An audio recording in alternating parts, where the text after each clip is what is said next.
नमस्कार दोस्तों, welcome to my channel study my way. आज हम आपके लिए लाए हैं एक नया वीडियो। पॉलिटी सेक्शन के बारे में बात करेंगे और जानने की कोशिश करेंगे कि अप्रैल 2022 से लेकर दिसंबर 2022 तक पॉलिटी सेक्शन से रिलेटेड कौन कौन सी न्यूज़ करंट में रही हैं। दोस्तों, अब हम बात कर लेते हैं पॉलिटी सेक्शन से रिलेटेड उन टॉपिक्स की जो हाल फिलहाल में न्यूज़ में रहे हैं। जैसे कि पहला टॉपिक है issues related to constitution. Constitution से रिलेटेड इश्यूज न्यूज़ में रहे, इनके सब टॉपिक्स हैं। ए, इकोनॉमिकली वीकर सेक्शन, जिसे हम EWS कोटा के नाम से भी जानते हैं। Second, sub categorization of other backward classes OBC। Third, uniform civil code, जिसे हम UCC के नाम से ज़्यादा जानते हैं। Hate speech, then sedition, then preventive detention, unlawful activities prevention act, phone tapping, right to be forgotten, and last other important news। हमारा पहला टॉपिक है इकोनॉमिकली वीकर सेक्शंस EWS कोटा, जो कॉन्स्टिट्यूशनल अमेंडमेंट से रिलेटेड है। चलिए जानने की कोशिश करते हैं यह टॉपिक रिसेंटली न्यूज़ में क्यों रहा। हाल ही में सुप्रीम कोर्ट की कॉन्स्टिट्यूशनल बेंच ने 103rd कॉन्स्टिट्यूशनल अमेंडमेंट 2019 की वैलिडिटी को अपहेल्ड कर दिया है और सुप्रीम कोर्ट ने वर्डिक्ट दिया है कि EWS reservation on the basis of economic criteria basic structure को वायलेट नहीं करता है। इस अमेंडमेंट के थ्रू गवर्नमेंट ने EWS के लिए 10% कोटा फाइनलाइज कर दिया। इसके चलते फंडामेंटल राइट्स को अमेंड किया गया। वो दोनों आर्टिकल्स कौन से हैं जिनको अमेंड किया गया? पहला आर्टिकल है आर्टिकल 15, सेकंड है आर्टिकल 16। पहले देख लेते हैं आर्टिकल 15 में क्या अमेंड किया गया है। गवर्नमेंट ने EWS के एडवांसमेंट के लिए स्पेशल प्रोविज़न किया है एजुकेशनल इंस्टीट्यूशंस में एडमिशन के लिए। वहीं दूसरी तरफ आर्टिकल 16 में भी अमेंडमेंट किया गया है। गवर्नमेंट ने 10% रिजर्वेशन की परमिशन दे दी है EWS को इन अपॉइंटमेंट्स और पोस्ट। गवर्नमेंट ने 103rd कॉन्स्टिट्यूशनल अमेंडमेंट एक्ट के थ्रू जो आर्टिकल इंसर्ट किया है article 15(6) and article 16 clause 6। 16 clause 6 कहता है कि गवर्नमेंट स्पेशल प्रोविजंस कर सकती है इकोनॉमिकली वीकर सेक्शंस के एडवांसमेंट के लिए, जो आर्टिकल 15(4) एंड आर्टिकल 15(5) के अंदर नहीं है, क्योंकि article 15 clause 4 and article 15 clause 5 में साफ साफ कॉन्स्टिट्यूशन में कहा गया है कि गवर्नमेंट स्पेशल प्रोविज़न बना सकती है socially and educationally backward classes के लिए एंड SCs/STs के लिए। इसका मतलब साफ है कि जो अनरिजर्व्ड कैटेगरीज है और जो जनरल कास्ट है उनके लिए कोई बात नहीं कही गई। आर्टिकल 16 क्लॉज 6 के तहत गवर्नमेंट स्पेशल प्रोविजंस बना सकती है एडवांसमेंट के लिए। किन के एडवांसमेंट के लिए? इकोनॉमिकली वीकर सेक्शंस के एडवांसमेंट के लिए, जो आर्टिकल 16 क्लॉज 4 में मेंशन्ड नहीं है। आर्टिकल 16 क्लॉज 4 क्या कहता है? आर्टिकल 16 क्लॉज 4 रिलेट करता है रिजर्वेशन से। किन किन के लिए रिजर्वेशंस? अदर बैकवर्ड क्लासेस के लिए रिजर्वेशन, जिनका स्टेट की सर्विसेज में एडिक्वेटली रिप्रेजेंटेशंस नहीं है। तो देखा जाए तो दोनों ही आर्टिकल में कहीं पे भी अनरिजर्व्ड कैटेगरीज के बारे में बात नहीं कही गई है। इसी बात को ध्यान में रखते हुए 2019 में गवर्नमेंट ने अनरिजर्व्ड कैटेगरीज के लिए 10% का कोटा लेकर आई। 10% कोटा कैसे इम्प्लीमेंट होगा? कुछ सेट ऑफ कंडीशंस है, like salary and annual income की बात करें तो हमें 1 ईयर फाइनेंशियल ईयर का स्टेटमेंट देना पड़ता है। साथ ही साथ अनरिजर्व्ड कैटेगरी के हैं तो एनुअल इनकम 8 लाख से कम होनी चाहिए। वहीं प्रॉपर्टी की बात करें तो 5 एकड़ से कम फार्म लैंड होनी चाहिए। अब बात कर लेते हैं उस पिटीशन की जिसके बाद सुप्रीम कोर्ट का वर्डिक्ट आया है। इस वर्डिक्ट का नाम है जनहित अभियान versus union of India case 2022। Supreme court का वर्डिक्ट आया है कि जो रिजर्वेशन है इकोनॉमिक बेसिस पर, वह बेसिक स्ट्रक्चर ऑफ कॉन्स्टिट्यूशन को वायलेट नहीं करता है। आपको पता ही है कि संविधान में फंडामेंटल राइट्स का मेंशन पार्ट 3 में किया गया है। राइट टू इक्वलिटी से संबंधित आर्टिकल्स का प्रोविज़न 14 से लेकर 18 तक किया गया है। भारतीय संविधान में आर्टिकल 14 में कहा गया है कि कोई भी भारतीय नागरिक इक्वलिटी बिफोर द लॉ से वंचित नहीं किया जा सकता। आर्टिकल 15 में कहा गया है कि स्टेट किसी भी तरीके से डिस्क्रिमिनेशन नहीं कर सकती on the ground of religion, race, caste, sex, place of birth. Article 16 में कहा गया है कि equality of opportunity for all citizens in matters of public employment. Article 17 बात करता है अनटचेबिलिटी को अबोलिश करने की। ठीक इसी प्रकार आर्टिकल 18 बात करता है टाइटल्स को अबोलिश करने की। ओनली जो टाइटल्स मिलिट्री से रिलेटेड हैं और एकेडमिक से रिलेटेड हैं उनको अबोलिश करने की बात नहीं कही गई है। बाकी इनके अलावा जो भी टाइटल्स हैं उनको अबोलिश करने की बात कही गई है। दोस्तों, हमारा नेक्स्ट टॉपिक है sub categorization of other backward classes. सबसे पहले हम देख लेते हैं कि यह टॉपिक न्यूज़ में क्यों रहा। हाल ही में यूनियन कैबिनेट ने दी जस्टिस रोहिणी कमीशन के कार्यकाल को एक्सटेंड कर दिया है। दी जस्टिस रोहिणी कमीशन का गठन sub categorization of other backward classes की जांच करने के लिए किया गया था। इस कमीशन का गठन 2017 के अंदर किया गया, आर्टिकल 340 के अंदर। दोस्तों, संविधान के आर्टिकल 340 में कहा गया है कि प्रेसिडेंट को यह अधिकार है कि वो एक कमीशन को नियुक्त कर सकते हैं। कमीशन का नियुक्त करने का काम होगा कि सोशली एजुकेशनली जो बैकवर्ड क्लासेस हैं उनकी कंडीशंस को इन्वेस्टिगेट करने के लिए प्रेसिडेंट अपॉइंट कर सकते हैं कमीशन को।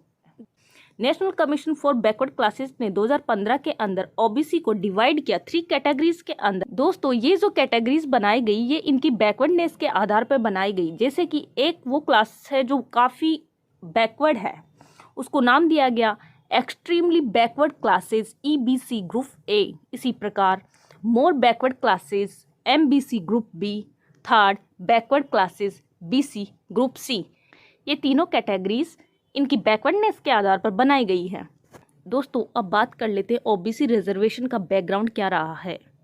1953 के अंदर फर्स्ट टाइम बैकवर्ड क्लासेस के लिए कमीशन का गठन हुआ काका कालेलकर के अध्यक्षता में। इसी प्रकार 1979 के अंदर सेकंड टाइम बैकवर्ड क्लासेस के लिए कमीशन का गठन हुआ अंडर BP मेनन की अध्यक्षता में।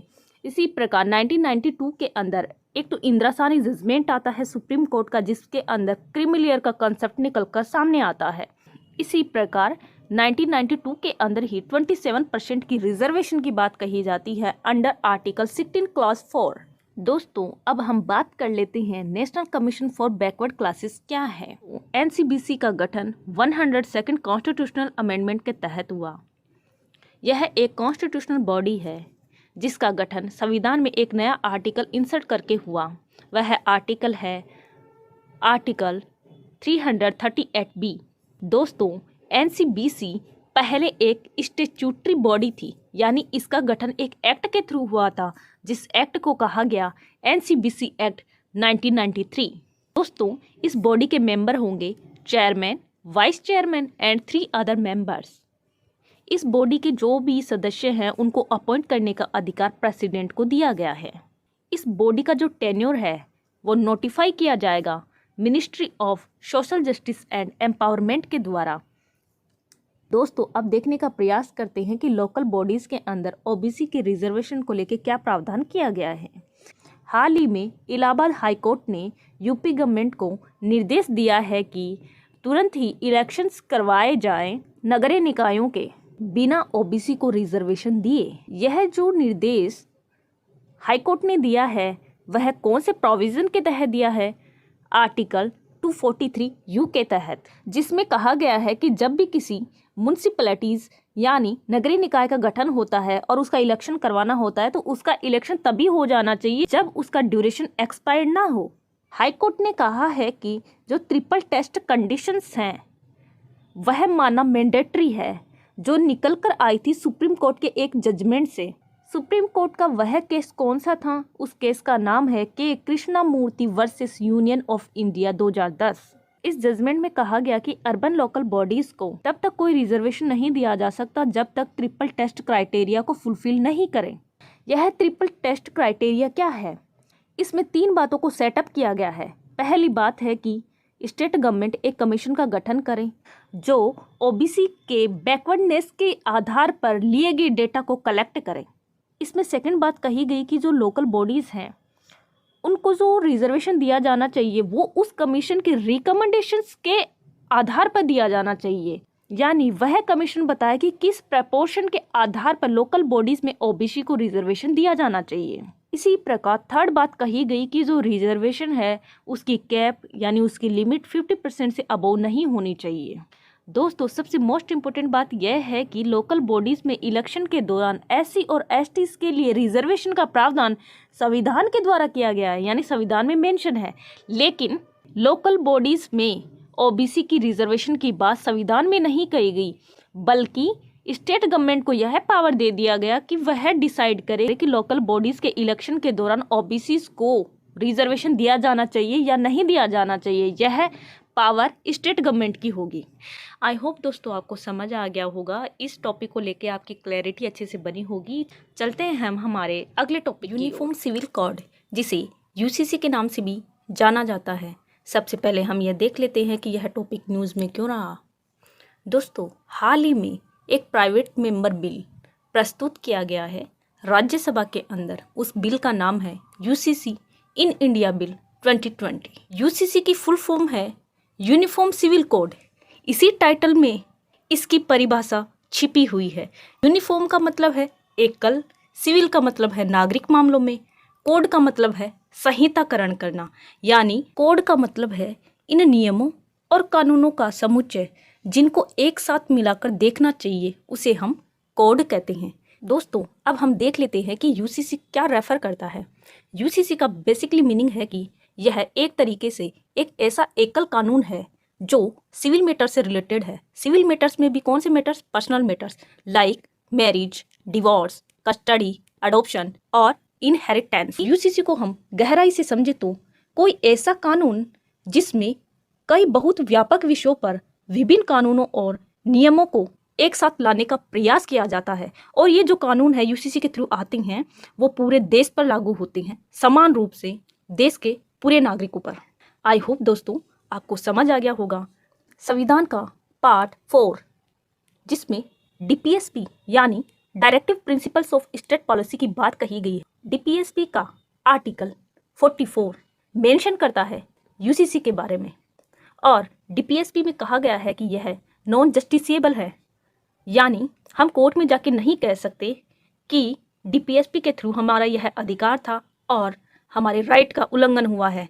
और दोस्तों, यह भी जान लेना ज़रूरी है कि जो पर्सनल लॉज हैं वो कॉन्करेंट लिस्ट में आते हैं, यानी पर्सनल लॉज जो सब्जेक्ट है उस पर कानून बनाने का अधिकार पार्लियामेंट को भी है और स्टेट लेजिस्लेचर को भी है। लेकिन यदि दोनों में टसल उत्पन्न हो जाती है तो मान्य होगा कानून किसका? पार्लियामेंट का। अब हम देखते हैं कि यूसीसी के बारे में ब्रिटिश संसद ने क्या कानून बनाए, ठीक इसी प्रकार स्वतंत्र भारत की संसद ने इसके बारे में क्या कानून बनाए। बात कर लेते हैं 1840 की, जब लेक्स लेसी रिपोर्ट के बेसिस पर ब्रिटिश गवर्नमेंट ने यूनिफॉर्म लॉज स्थापित किए 3 मैटर के अंदर। पहला मैटर था क्राइम, दूसरा मैटर था एविडेंस, थर्ड मैटर था contracts. But personal laws of Hindus and Muslims were intentionally left to them. लेकिन ब्रिटिश संसद ने हिंदू लॉज और जो मुस्लिम पर्सनल इंटेंशनली ध्यान नहीं दिया था। दोस्तों, ब्रिटिश गवर्नमेंट ने 1941 में BN राव कमेटी को फॉर्म किया, जिसका काम था हिंदू लॉज को कोडिफाई करना और वीमेन को इक्वल राइट्स देना। अब हम बात करते हैं पोस्ट इंडिपेंडेंस की, यानी आज़ाद भारत की। दोस्तों, जो हमारी कॉन्स्टिट्यूएंट असेंबली है यानी संविधान सभा में एक सब कमेटी थी जिसका नाम था sub committee on fundamental rights, जिसकी अध्यक्षता कर रहे थे सरदार वल्लभ भाई पटेल। उन्होंने डिसाइड किया, यानी इस कमेटी ने डिसाइड किया, यूसीसी को सिक्योर करने की बात कही गई, लेकिन यूसीसी को फंडामेंटल राइट्स के अधीन नहीं माना गया, यानी फंडामेंटल राइट्स का विकल्प नहीं माना गया कि फंडामेंटल राइट्स थोड़े अलग हैं और यूसीसी अलग है, जो डीपीएसपी का पार्ट है। और सरकार का दायित्व है कि एक वेलफेयर स्टेट का निर्माण करने के लिए इन मैटर्स पर कदम उठाएं। आगे बात करते हैं स्पेशल मैरिज एक्ट 1954 जो अंतर धार्मिक विवाह को मान्यता प्रदान करता है लीगल रूप से।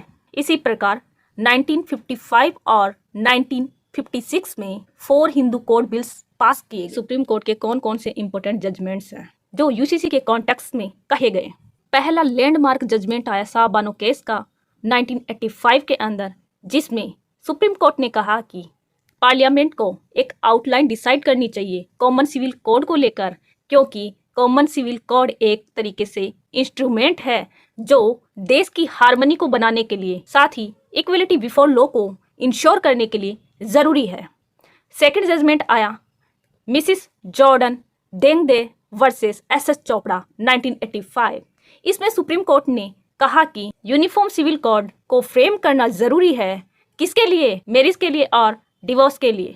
थर्ड केस है जो बहुत ही मोस्ट इम्पोर्टेंट केस है, सरला मुदगल केस 1995, जिसमें सुप्रीम कोर्ट ने यूसीसी की नीड को फिर से दोहराया कि यूसीसी का निर्माण करना चाहिए पार्लियामेंट को, क्योंकि यूसीसी का निर्माण करना देश के इंटीग्रेशन का कारण बन सकता है और रिमूव हो सकती है डिफरेंट टाइप की आइडियोलॉजी और कॉन्ट्रडिक्शंस जो नेशनल हार्मनी या कहीं नेशनल इंटीग्रेशन में एक तरीके से बाधक तत्व हैं।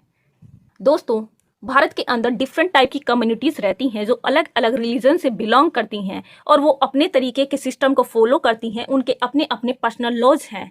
For example, Hindu personal laws की बात करें जिसे 4 बिल में कोडिफाई किया गया और बाद में एक्ट का निर्माण हुआ, जैसे कि Hindu marriage act 1955, Hindu succession act 1956, Hindu minority and guardianship act 1956 and four and last Hindu adoptions and maintenance act 1956। दोस्तों, यहाँ पे जो टर्म हिंदू शब्द का यूज हुआ है, इस टर्म का बेसिकली मीनिंग है कि हिंदू का मतलब सिख भी आ गए, उसमें जैन भी आ गए और बुद्धिस्ट भी आ गए। दोस्तों, ठीक इसी प्रकार मुस्लिम्स के भी पर्सनल लॉज हैं जिसे शरीयत कानून भी कहा जाता है। दोस्तों, अब हम बात करें करंट स्टेटस की कि इंडिया के अंदर ऐसा कौन सा स्टेट है जिसके अंदर यूसीसी लागू है, या क्या भारत के अंदर पूरे में लागू है? जी नहीं दोस्तों, गोवा ओनली प्रेजेंट सिचुएशन में एक ऐसा स्टेट है जहां पर यूसीसी लागू है। गोवा वह स्टेट है जो पोर्तुगीज के अंडर रहा था, भारत ने एनेक्स किया 1961 के अंदर, और तब से लेकर अब तक गोवा के अंदर पोर्तुगीज सिविल कोड 1867 लागू है और इसी कोड के माध्यम से यूसीसी भी वहाँ लागू है। गोवा के हर सिटीजन्स पे लागू है, चाहे वो किसी भी एथनिक ग्रुप से हो, चाहे वो किसी भी रिलीजन से बिलोंग करता हो। हाउएवर, यद्यपि पोर्तुगीज जो कोड है 1867 का, वो कंप्लीट तरीके से यूसीसी नहीं है, लेकिन हम मान सकते हैं कि वो यूसीसी के काफ़ी सप्लीमेंट्री है। सबसे पहले हम यह देख लेते हैं कि यह टॉपिक न्यूज़ में क्यों रहा। हाल ही में एनसीआरबी यानी नेशनल क्राइम रिकॉर्ड ब्यूरो ने रिपोर्ट किया है कि जो हेट स्पीच से रिलेटेड केसेस है उनमें राइज देखने को मिला है 500% ड्यूरिंग 7 ईयर्स। सबसे बड़ी प्रॉब्लम यही है कि हेट स्पीच को लेकर अभी तक कोई डेफिनेशन डिसाइड नहीं की गई है। जब भी मुद्दा हेट स्पीच का आता है तो फंडामेंटल राइट्स की बात आ जाती है, क्योंकि आर्टिकल 19 के अंदर फ्रीडम ऑफ स्पीच की बात कही जाती है। वहीं पर यह देखने की कोशिश की जाती है कि फ्रीडम ऑफ स्पीच कहीं किसी व्यक्ति के फंडामेंटल राइट्स को वायलेट करने का मतलब तो नहीं है, यानी किसी व्यक्ति को इतना एक्सट्रीम पावर नहीं दी जा सकती कि वह दूसरे लोगों के अधिकारों को वायलेट करे।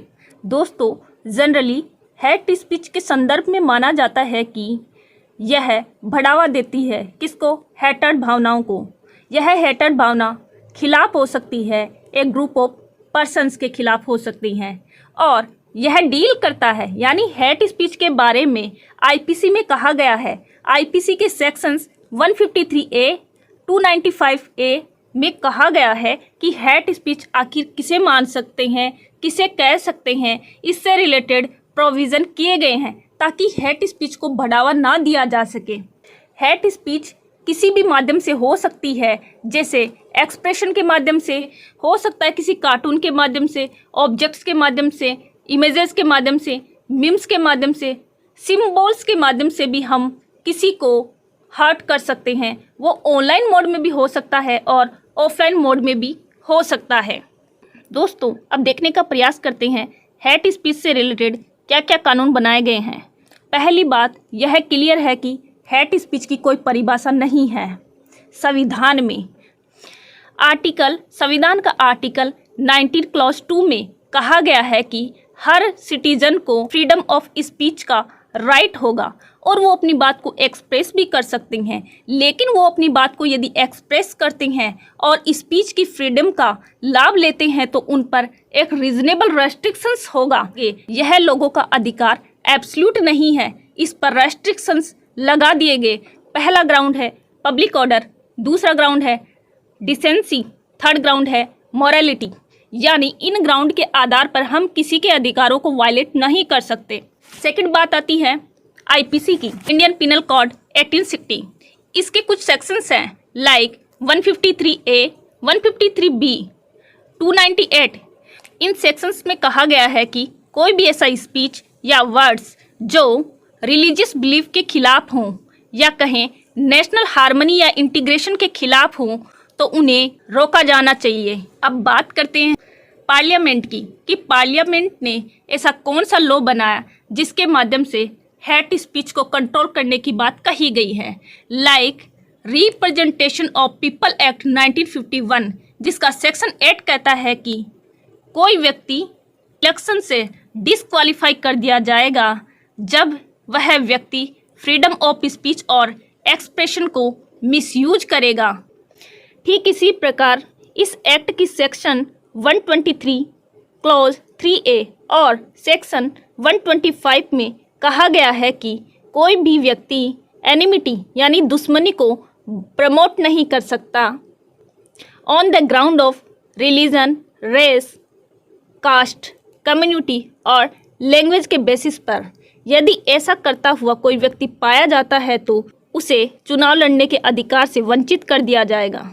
ठीक इसी प्रकार protection of civil rights act 1955 की सेक्शन 7 में कहा गया है कि कोई भी व्यक्ति यदि अनटचेबिलिटी को बढ़ावा देता है अपने वर्ड्स के माध्यम से या कुछ उसने लिखकर या बोलकर अनटचेबिलिटी को बढ़ावा दिया है तो उसके विरुद्ध दंडिक कार्रवाई की जा सकती है।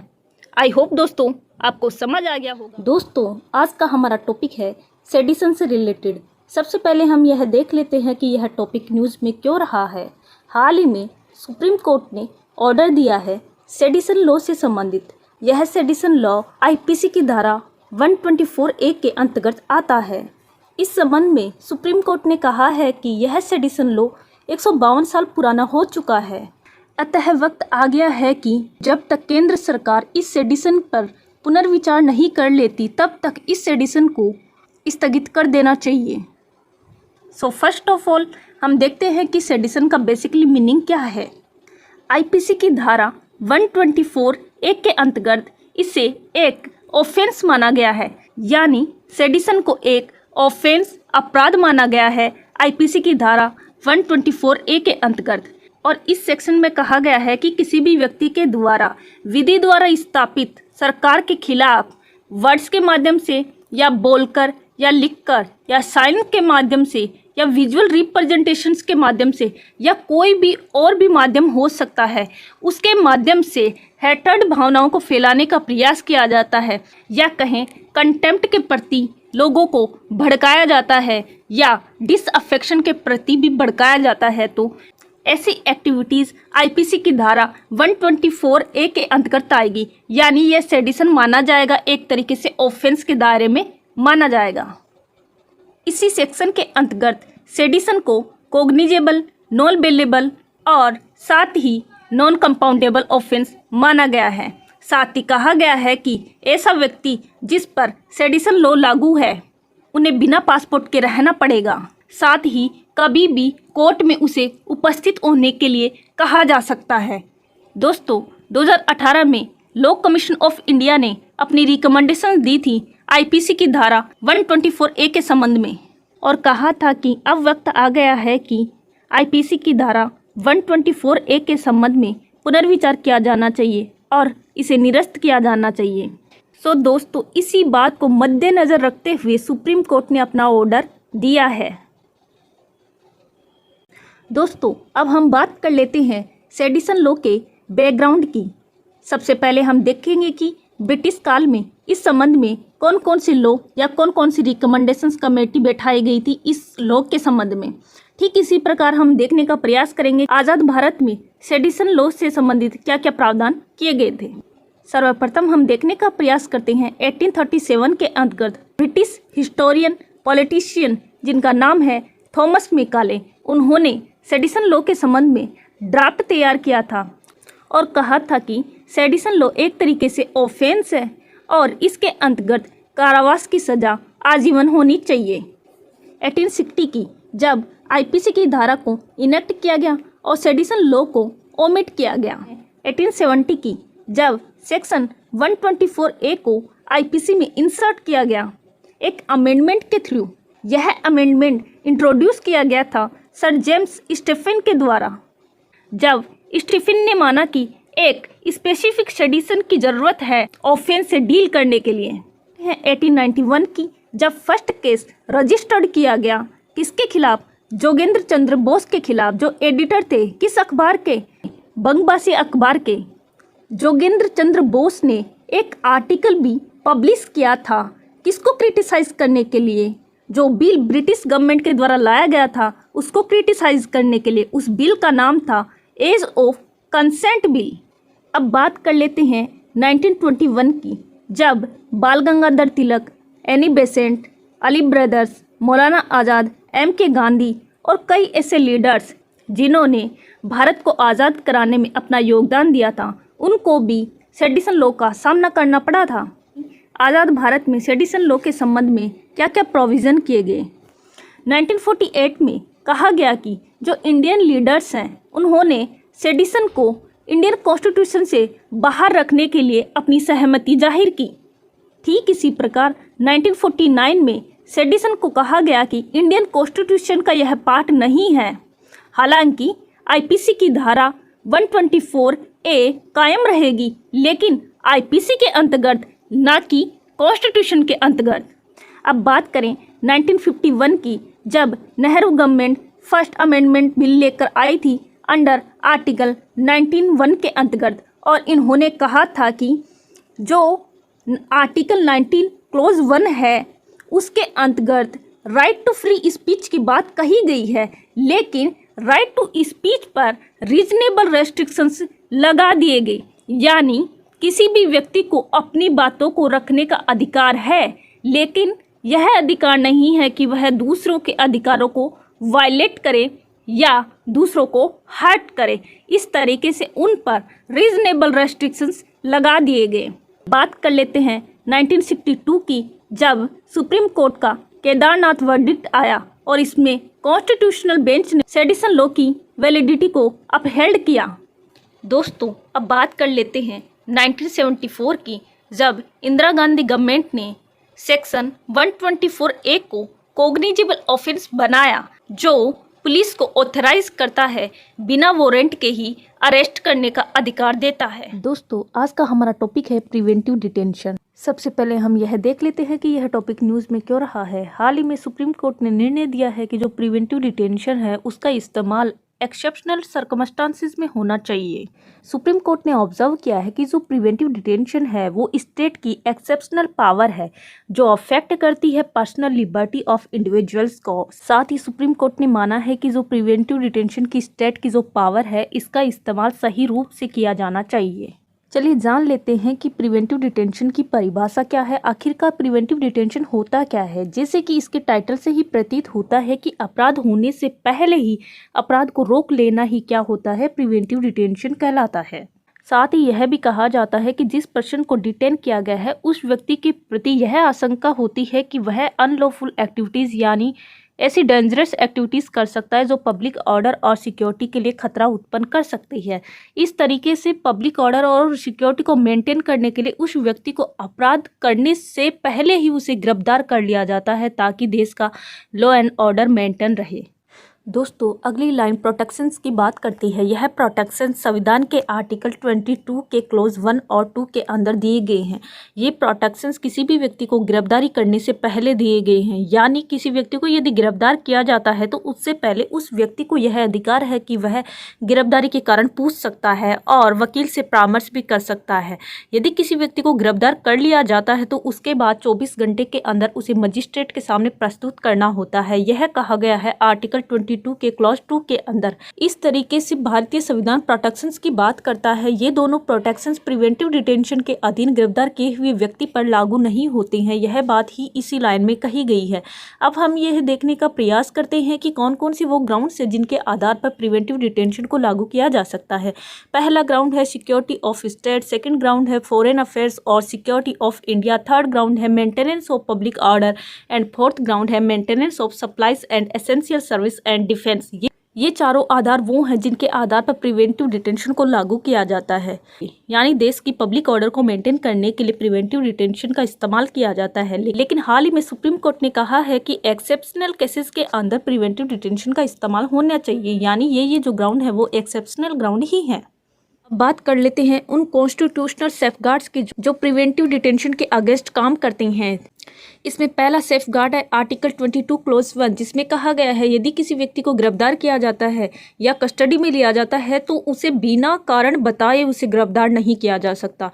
सेकंड कॉन्स्टिट्यूशनल सेफगार्ड है आर्टिकल 22 क्लॉज 2, जिसमें कहा गया है यदि किसी व्यक्ति को अरेस्ट किया जाता है या डिटेन किया जाता है तो उस व्यक्ति को 24 घंटे के अंदर मजिस्ट्रेट के सामने पेश करना होगा। इसी प्रकार आर्टिकल 22 क्लॉज 3 में कहा गया है कि ये जो दोनों क्लोजेस है, जो आर्टिकल 22 क्लॉज 1 और 2, ये लागू नहीं होते हैं उस पर्सन पर जो शत्रु देश से बिलोंग करता है। इसी प्रकार आर्टिकल 22 क्लॉज 4 में कहा गया है किसी भी व्यक्ति को 3 महीने से ज़्यादा वक्त के लिए डिटेन नहीं किया जा सकता जब तक एडवाइजरी बोर्ड कंफर्म ना कर दे, यानी एडवाइजरी बोर्ड यदि कंफर्म कर देती है तो 3 महीने के बाद भी डिटेन किया जा सकता है। दोस्तों यहाँ पर एक एक्सेप्शन की बात कही गई है, वो एक्सेप्शन रिलेट करता है आर्टिकल 22 क्लोज 4 से, यानी इस आर्टिकल का एक्सेप्शन है। लेकिन जो एक्सेप्शन जिस आर्टिकल में मेंशन है उस आर्टिकल का नाम है आर्टिकल 22 क्लोज 7 सब क्लोज बी। इसमें कहा गया है कि यदि किसी व्यक्ति को डिटेन किया जाता है तो डिटेन करने के लिए 3 महीने की अवधि होती है। यदि 3 महीने के बाद भी उसे डिटेन करना है तो एडवाइजरी बोर्ड इसको कंफर्म करेगी। इसके साथ ही कहा गया है कि पार्लियामेंट है वो भी डिसाइड कर सकती है बाय लॉ, यानी लॉ को प्रोवाइड करवा के वह भी डिसाइड कर सकती है कि 3 महीने के बाद यदि किसी व्यक्ति को डिटेन किया जा रहा है तो उसके कौन कौन से ग्राउंड होंगे। जैसे कि पार्लियामेंट डिसाइड कर सकती है कि मैक्सिमम पीरियड क्या हो सकता है डिटेंशन का। इसी प्रकार वो कौन सी सर्कमस्टांसेस होंगी, वो कौन से क्लासेस ऑफ पर्सन होंगे, क्लासेस ऑफ केसेस होंगे जिनके आधार पर प्रिवेंटिव डिटेंशन लागू हो सकता है, यह पार्लियामेंट डिसाइड करेगी। दोस्तों देख लेते हैं उन लॉज के बारे में जो प्रिवेंटिव डिटेंशन के लिए भारत में अवेलेबल करवाए गए हैं। पहला ऐसा लॉज है जिसका नाम है प्रिवेंटिव डिटेंशन एक्ट 1950। इसी तरीके सेकंड एक्ट है Misa maintenance of internal security act 1971 से लेकर 77 तक चला।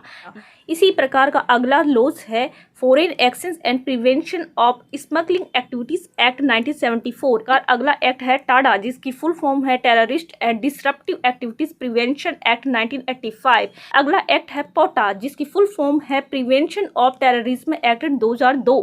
इस एक्ट का सिमिलियर वही काम है जो टाडा एक्ट का काम है। अब बात कर लेते हैं उन मल्टीपल लॉज की जो परमिट करते हैं प्रिवेंटिव डिटेंशन को। पहला ऐसा ही एक्ट है unlawful activities prevention act. Second act है narcotic drugs and psychotropic substance act 1985, जिसे एनडीपीएस एक्ट 1985 के नाम से भी जाना जाता है। थर्ड एक्ट ऐसा है सीआरपीसी का डिटेंशन एक्ट सेक्शन 151 के अंदर दिया गया है। अगला एक्ट है कोड ऑफ क्रिमिनल प्रोसीजर। अब बात कर लेते हैं सीआरपीसी की, देख लेते हैं इसके सेक्शन के बारे में। इसका सेक्शन 151 क्या कहता है। सेक्शन 151 में कहा गया है कि यदि पुलिस को लगता है कि कोई व्यक्ति आगे अपराध कर सकता है, यानी उससे शंका के आधार पर लग जाता है कि अपराध होने की संभावनाएं हैं, कॉग्निजेबल ऑफेंस के आधार पर ऐसे व्यक्ति को पुलिस गिरफ्तार कर सकती है, यानी किसी व्यक्ति को शंका के आधार पर गिरफ्तार किया जा सकता है पुलिस के द्वारा यदि लगता है कि अपराध होने की संभावनाएं हैं और उसका अपराध देश की नेशनल सिक्योरिटी के लिए सही नहीं है। आई होप दोस्तों आपकी इस टॉपिक को लेकर क्लैरिटी अच्छे से बनी। दोस्तों आज का हमारा टॉपिक है यूएपीए एक्ट 1967। इसकी फुल फॉर्म है अनलॉफुल एक्टिविटीज़ प्रिवेंशन एक्ट 1967। सबसे पहले हम यह देख लेते हैं कि यह टॉपिक न्यूज़ में क्यों रहा है। हाल ही में सेंट्रल गवर्नमेंट ने पॉपुलर फ्रंट ऑफ इंडिया को UAPA एक्ट 1967 के तहत गैर कानूनी संगठन घोषित किया है। अब हम UAPA एक्ट के बारे में अन्य इन्फॉर्मेशन भी देख लेते हैं। पहला पॉइंट है, इस एक्ट को 1967 के अंदर इनेक्ट किया गया। इस एक्ट को लाने का बेसिकली पर्पस यही था कि जो भी व्यक्ति या संगठन अनलॉफुल एक्टिविटीज़ में पार्टिसिपेट करते हैं तो ऐसी गतिविधियों पर प्रभावी रोकथाम करने के लिए ही UAPA एक्ट को लाया गया। साथ ही यह अधिनियम आतंकवादी गतिविधियों और उनसे जुड़े मामलों से निपटने से भी संबंधित है। अब बात करें अनलॉफुल एक्टिविटी की कि अनलॉफुल एक्टिविटी से संबंधित इस एक्ट में क्या कहा गया है। इस एक्ट में अनलॉफुल एक्टिविटीज़ उन एक्शंस को माना गया है जो भारतीय टेरिटरी के किसी पार्ट को एनेक्स करने से संबंधित हो, या भारत की सॉवरेनिटी पर क्वेश्चन लगाने से संबंधित हो, या भारत की इंटीग्रिटी को डिसरप्ट करने से संबंधित हो। यदि इस प्रकार की एक्टिविटीज़ किसी व्यक्ति के द्वारा या किसी एसोसिएशन के द्वारा की जाती है तो ऐसी एक्टिविटीज़ अनलॉफुल एक्टिविटीज़ के तहत मान्य होगी। UAPA एक्ट में समय समय पर कई संशोधन किए गए हैं, जैसे कि 2004 में, 2008 में, 2012 में और रिसेंटली 2019 में भी इसमें अमेंडमेंट किया गया है। अब हम देख लेते हैं UAPA एक्ट 2019 में क्या अमेंडमेंट किया गया है। एक तरफ स्पेसिफिकेशन दिए गए हैं, दूसरी तरफ डिटेल है। इसका पहला प्रोविज़न है पावर टू डेजिग्नेट टेररिस्ट, यानी आतंकवादी घोषित करने की शक्ति। सेंट्रल गवर्नमेंट किसी भी ऑर्गेनाइजेशन को आतंकवादी संगठन के रूप में घोषित कर सकती है, लेकिन इसके कुछ आधार होंगे, कुछ पैरामीटर्स होंगे, यानी वह संगठन आतंकवादी गतिविधियों को अंजाम देता है या उनमें पार्टिसिपेट करता है, या आतंकवाद के लिए तैयारी करता है, या आतंकवाद को प्रमोट करता है, या किसी अन्य प्रकार से आतंकवाद में शामिल है, तो केंद्र सरकार ऐसे संगठन को आतंकवादी संगठन घोषित कर सकती है। इस एक्ट में यह भी कहा गया है कि यह एक्ट सरकार को एम्पावर करता है कि वह किसी व्यक्ति को भी आतंकवादी घोषित कर सकती है यदि ऐसे ही सेम ग्राउंड उसमें भी देखे जाते हैं, यानी वह व्यक्ति आतंकवादी गतिविधियों से रिलेटेड मामलों में संलग्न पाया जाता है तो ऐसे व्यक्ति को सरकार आतंकवादी घोषित कर सकती है। सेकेंड प्रोविज़न है approval for scissor of property by NIA, यानी NIA द्वारा संपत्ति जब्त करने के लिए मंजूरी। जो भी इन्वेस्टिगेटिंग ऑफिसर्स होते हैं, आतंकवाद से जुड़ी प्रॉपर्टी को जब्त करने से पहले उन्हें DGP से प्रायर अप्रूवल लेना चाहिए। अगला प्रोविज़न है इन्वेस्टिगेशन बाय NIA, यानी NIA द्वारा जांच। DSP या ACP या इसके ऊपर के रैंक के अधिकारी भी टेररिज्म की जांच कर सकते हैं। इस अधिनियम में यह भी कहा गया है कि NIA में इंस्पेक्टर या इसके ऊपर के रैंक के अधिकारियों को भी मामलों की जांच करने का अधिकार है। अगला प्रोविज़न कन्वेंशन की बात करता है, यानी इस एक्ट के अंदर कुछ कन्वेंशन ऐड की गई हैं। इस एक्ट में 9 ट्रीटीज़ को ऐड किया गया है, लिस्टेड किया गया है। अब हम उन कन्वेंशंस की बात कर लेते हैं जो इस एक्ट के अंदर ऐड की गई हैं। पहली ऐसी कन्वेंशन है convention for suppression of terrorist bombings 1997। Second is that convention against taking of hostage 1979 and third convention international convention है जिसका नाम है international convention for suppression of acts of nuclear terrorism 2005। इसे भी लिस्टेड किया गया है। आई होप दोस्तों आपकी इस टॉपिक को लेकर क्लैरिटी बनी। दोस्तों आज का हमारा टॉपिक है फ़ोन टैपिंग से रिलेटेड। सबसे पहले हम यह देख लेते हैं कि यह टॉपिक न्यूज़ में क्यों रहा है। हाल ही में एक IPS ऑफिसर के खिलाफ यह मामला दर्ज आया है कि उन्होंने पॉलिटिकल लीडर्स के फ़ोन को टैप करने की कोशिश की थी।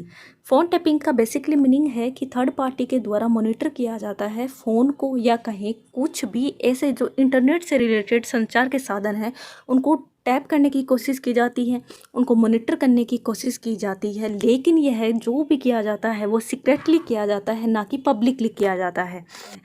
इंडियन टेलीग्राफिक एक्ट 1885 जो फ़ोन टैपिंग से संबंधित मामलों को रेगुलेट करता है, इसमें कहा गया है कि यह पावर है सेंट्रल गवर्नमेंट की और स्टेट गवर्नमेंट की, वह किसी का भी फ़ोन को टैप कर सकती है यदि उन्हें लगता है। कौन से ग्राउंड के आधार पर? कुछ ग्राउंड दिए गए हैं कि यदि देश की सुरक्षा के लिए, देश की इंटीग्रिटी के लिए ज़रूरी है तो वो फ़ोन को टैप कर सकते हैं। इसी प्रकार सेंट्रल गवर्नमेंट की जो 10 एजेंसीज़ हैं उनको भी यह अधिकार दिया गया है कि वो फ़ोन को टैप कर सकती हैं। वो एजेंसीज कौन कौन सी हो सकती हैं? Like NIA, CBI, IB, raw. साथ ही दोस्तों, जो दिल्ली के पुलिस कमिश्नर हैं उनको भी यह अधिकार है कि वो किसी के फ़ोन को टैप कर सकते हैं, लेकिन मामला होना चाहिए देश से रिलेटेड। दोस्तों, इस एक्ट में कहा गया है कि सेंट्रल गवर्नमेंट और स्टेट गवर्नमेंट के अलावा अन्य एजेंसी को यह अधिकार नहीं है कि वो किसी के फ़ोन को टैप कर सके।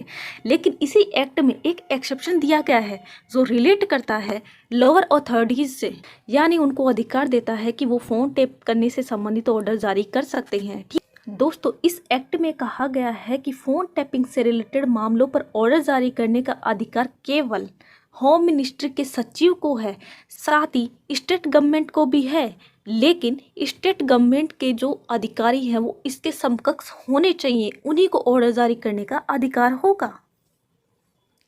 दोस्तों, अब हम ये देख लेते हैं कि फ़ोन टैपिंग किन किन ग्राउंड पर की जा सकती है। यदि सरकार को लगता है कि देश की सॉवरेनिटी और इंटीग्रिटी के लिए ज़रूरी है किसी का फ़ोन टैप करना, तो वो ऐसा कर सकती हैं। सेकंड ग्राउंड है security of state. Third ground है यदि किसी देश का दूसरे देश के साथ अच्छा रिलेशन है, यानी अपने फॉरेन अफेयर्स को मेंटेन करने के लिए भी फ़ोन को टैप किया जा सकता है। इसके अलावा जो लास्ट ग्राउंड है वो यह दिया जाता है कि पब्लिक ऑर्डर को मेंटेन करने के लिए भी किसी के फ़ोन को टैप किया जा सकता है। दोस्तों, फ़ोन को टैप करना इन चारों आधारों पर बिल्कुल सही माना गया है, लेकिन इसके अंतर्गत एक अफवाह दिया गया है कि सेंट्रल गवर्नमेंट और जो स्टेट गवर्नमेंट है उनके द्वारा जो मान्यता प्राप्त प्रेस हैं उनके मैसेजेस को आप तब तक इंटरसेप्ट नहीं कर सकते जब तक इनके खिलाफ कुछ प्रतिबंध नहीं लगाया गया हो। यानी डेमोक्रेसी का जो फोर्थ पिलर है जिसे हम प्रेस की आज़ादी कहते हैं, प्रेस की आज़ादी पर जब तक कोई रीजनेबल रेस्ट्रिक्शंस नहीं लगाया गया है स्टेट गवर्नमेंट और सेंट्रल गवर्नमेंट के द्वारा, तब तक उसके मैसेजेस को, प्रेस के मैसेजेस को इंटरसेप्ट नहीं किया जा सकता। हमारे कॉन्स्टिट्यूशन का जो 7th शेड्यूल है उसकी जो यूनियन लिस्ट है उसकी जो एंट्री 31 है उसमें कहा गया है कि जो कम्युनिकेशन डिवाइसेस बताई गई हैं उन कम्युनिकेशन डिवाइसेस के अंतर्गत टेलीफोन को भी शामिल किया गया है। इसी प्रकार हमारे जो कॉन्स्टिट्यूशन का आर्टिकल 19 है जो फ्रीडम ऑफ स्पीच को मान्यता देता है, इस आर्टिकल में कहा गया है कि यदि कोई व्यक्ति टेलीफोन पर बात कर रहा है और अपनी फ्रीडम का यूज़ कर रहा है तो इसमें कुछ गलत नहीं है। तब तक गलत नहीं है जब तक देश की इंटीग्रिटी के खिलाफ नहीं है या कहीं पब्लिक ऑर्डर के लिए खतरा नहीं है। दोस्तों, आर्टिकल 21 जो राइट टू प्राइवेसी को मेंटेन करने की बात करता है, इस आर्टिकल में कहा गया है यदि किसी व्यक्ति के फ़ोन को टैप किया जाता है और यह अधिकार दिया गया है कानून के द्वारा, तो यह माना नहीं जा सकता कि आर्टिकल 21 का यह उल्लंघन है और हम सुप्रीम कोर्ट में जाकर रिट फाइल नहीं कर सकते इस ग्राउंड पे कि हमारे आर्टिकल 21 का वायलेशन हो गया है। अब बात करें इंडियन टेलीग्राफिक एक्ट 1885 की जो रेगुलेट करता है फ़ोन टैपिंग। दोस्तों, आज का हमारा टॉपिक है राइट टू बी फॉरगॉटन। सबसे पहले हम यह देख लेते हैं कि यह टॉपिक न्यूज़ में क्यों रहा है। हाल ही में सुप्रीम कोर्ट ने एक कपल्स की जो पर्सनल डिटेल्स है जो अवेलेबल है इंटरनेट पर और सर्च इंजन्स पर, उनको हटाने का जो निर्देश है वो अपनी रजिस्ट्री को दिया है। इस वजह से यह टॉपिक न्यूज़ में रहा है। दोस्तों, अब जान लेते हैं कि राइट टू बी फॉरगॉटन के बारे में। जैसा कि इसके टाइटल से प्रतीत हो रहा है, यह एक तरीके का ऐसा अधिकार है जो भी व्यक्ति से रिलेटेड पर्सनल इन्फॉर्मेशन है और जो अवेलेबल है पब्लिकली इंटरनेट पर या इसी से संबंधित सर्च इंजन्स पर, वहां से हटाने का अधिकार देता है। ये ऐसे प्लेटफॉर्म से जो पब्लिकली हैं, यानी पब्लिक प्लेटफॉर्म है, और यहाँ पर यदि किसी व्यक्ति की इन्फॉर्मेशन है, डेटाज हैं जो पर्सनल रिलेटेड है, उनको हटाने का यह अधिकार देता है। हालांकि यह जो अधिकार है वो एब्सोल्यूट नहीं है, यानी इस पर रीजनेबल रेस्ट्रिक्शंस लगाए गए हैं। अब बात करें ईयू की, यानी यूरोपीय यूनियन की। यूरोपीय यूनियन ने राइट टू बी फॉरगॉटन को एक स्टैट्यूटरी राइट माना है, लेकिन इस लॉ के अंडर माना है, under general data protection regulation के अंडर माना है, यानी GDPR के अंदर। दोस्तों, यहाँ पर यह बात भी नोट करना जरूरी है कि GDPR से रिलेटेड एक क्वेश्चन UPSC पहले पूछ चुकी है। हो सकता है कि आगे भी इस रिलेटेड क्वेश्चन पूछे जाएं। दोस्तों, जिस तरीके से यूरोपीय यूनियन में राइट टू बी फॉरगेटन को एक स्टैट्यूटरी राइट माना गया है, उस प्रकार से भारत के अंदर राइट टू बी फॉरगेटन को लेकर कोई लॉ नहीं है। दोस्तों, अब बात कर लेते हैं सुप्रीम कोर्ट के जजमेंट्स की जो आरटीबीएफ को लेकर आए हैं। सुप्रीम कोर्ट का जो लैंडमार्क जजमेंट है KS. Puttaswamy versus union of India case, जिसमें सुप्रीम कोर्ट ने रिकॉग्नाइज किया है आरटीबीएफ को जीवन जीने के अधिकार के एक हिस्से के रूप में। जैसा कि आपको पता ही है कि जीवन जीने का अधिकार आर्टिकल 21 के अंदर आता है। सुप्रीम कोर्ट ने कहा है कि जो आरटीबीएफ का जो अधिकार है वो एक तरीके से एब्सोल्यूट राइट नहीं है, इस पर कुछ रीजनेबल रेस्ट्रिक्शंस लगाए गए हैं। वो रीजनेबल रेस्ट्रिक्शंस के जो ग्राउंड है वो ये हो सकते हैं। पहला ग्राउंड हो सकता है कि freedom of expression and information, दूसरा ग्राउंड हो सकता है लीगल रेस्पॉन्सिबिलिटीज, थर्ड एग्जाम्पल हो सकता है duty in the public interest और public health, and then protection of information in public interest for purposes of scientific or historic study or for statistical purposes, establishment, executing or defending of legal claims। ये कुछ आधार हैं जिनके आधार पर restrictions लगाए जा सकते हैं आरटीबीएफ पर। दोस्तों, अब जान लेते हैं right to privacy versus right to be forgotten. दोनों में बेसिकली अंतर यही है कि राइट टू प्राइवेसी है, इसमें इंफॉर्मेशन को प्राइवेट किया जाता है, यानी प्राइवेसी के अधीन रखा जाता है। लेकिन जो राइट टू बी फॉरगॉटन है, इसके अंदर इंफॉर्मेशन पब्लिकली अवेलेबल होती है, पब्लिक प्लेटफॉर्म्स पर होती हैं, लेकिन एक वक्त के बाद इन इंफॉर्मेशन को हटाने की मांग की जाती है। एक वक्त के बाद वह व्यक्ति अपनी पर्सनल डेटास को हटाने की मांग कर सकता है ताकि थर्ड पार्टी उसे ना देखें। आई होप दोस्तों आपको समझ आ गया होगा, इस टॉपिक को लेकर आपकी क्लैरिटी बनी होगी। जल्द ही मिलते हैं एक अगले टॉपिक के साथ।